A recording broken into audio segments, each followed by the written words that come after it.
We all know those nights where we've had a long day, you get home from work, you don't feel like cooking, but you have a hungry belly, a hungry family to feed, so we just say, why not get some KFC? The kids love it, you love it, and honestly, nobody argues with that because dang, Colonel, I'm a finger-licking machine.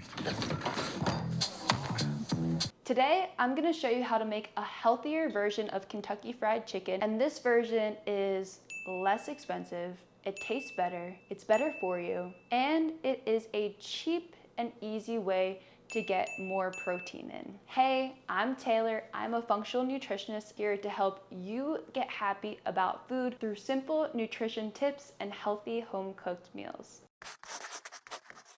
Okay, to be completely honest, the calorie difference between the original KFC chicken thigh and my at-home healthier version are about the same, but it's not always about calories.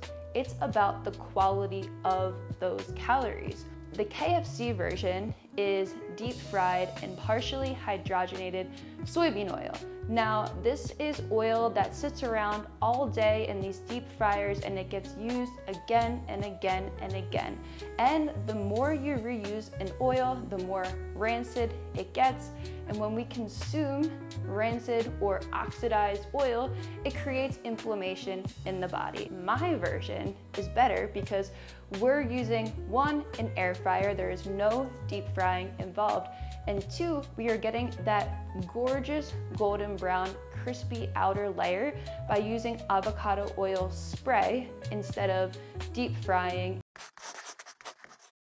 There is something that you need to know about Kentucky Fried Chicken. One chicken thigh has over 900 milligrams of sodium. That is almost half of your recommended allowance for sodium in one chicken thigh. If you have 2, 3, boom, you are over your RDA for the day. It's also deep fried in hydrogenated soybean oil that is preserved with a chemical called TBHQ that is linked to immune system dysfunction, DNA and organ damage, cytotoxicity, which is the scientific term for potential cell death. And you'll also find a plethora of MSG, which is a flavor enhancer that's linked to headaches, nausea, heart palpitations. So maybe now it's all starting to make sense how you feel after you eat KFC.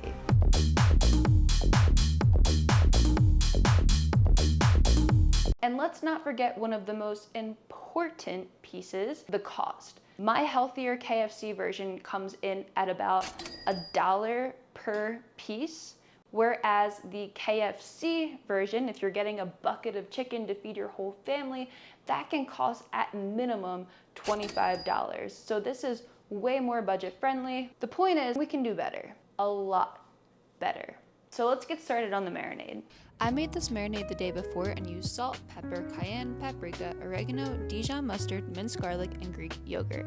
Unfortunately, I totally forgot to film the making of the marinade, but lucky for you, it's as easy as throwing these ingredients into a bowl, giving them a nice mix until combined, and then throwing your chicken into said bowl, coating every last piece, and then popping it into a Ziploc baggie to chill in the fridge.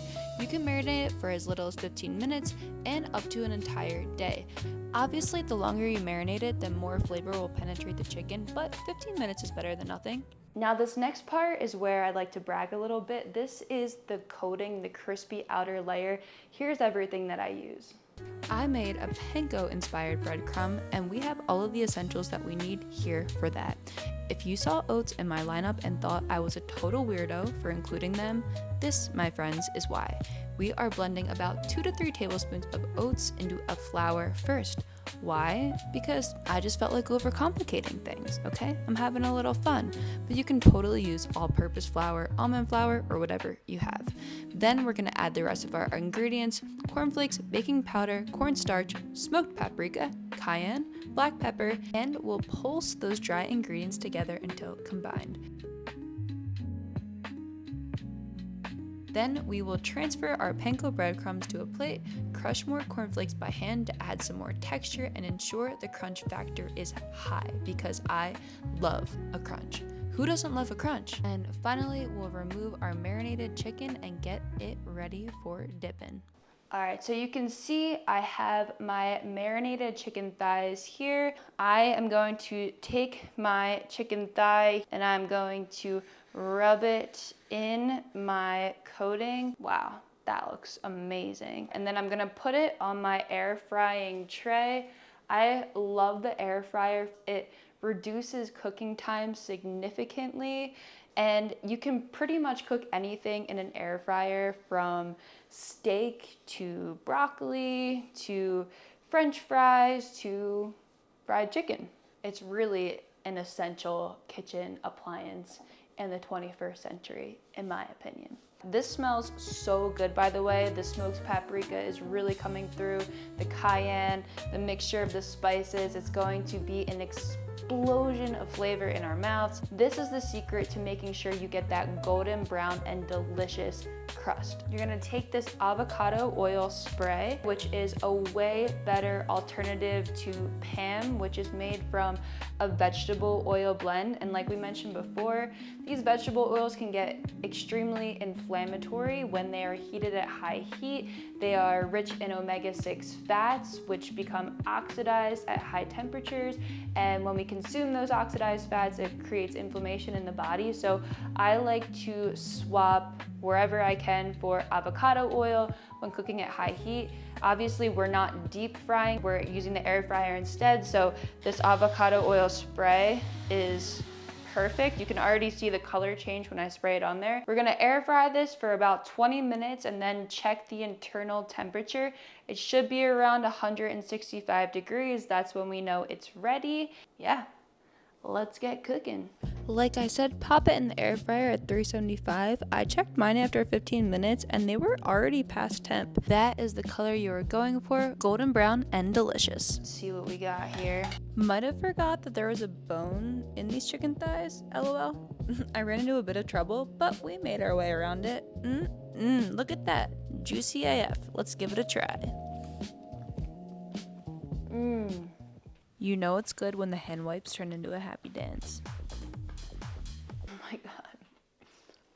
Perfectly seasoned. Has a little bit of a kick from the cayenne pepper. Perfect amount of salt. Perfect crunchy texture. Nice and juicy. The crunch from the cornflakes is really coming through. So delicious. Nice and golden brown. I cooked it at around 375 for not long, maybe 15 minutes. Should be 165. I took these out at around 170 and it's still super, super juicy inside, which I think is thanks to the marinade and marinating it overnight. It really, really penetrated like every layer and fiber of the chicken. So good. Finger licking good, as the Colonel would say. Didn't I tell you it was finger licking good? The recipe is in the description below. Leave a comment and let me know if you'll make this. I genuinely want to know. And please, if you got something out of this video, subscribe to my channel. I put out a new video every week with simple recipes and realistic nutrition advice from somebody that actually knows what they're talking about. Like, subscribe, and I will see you in the next video.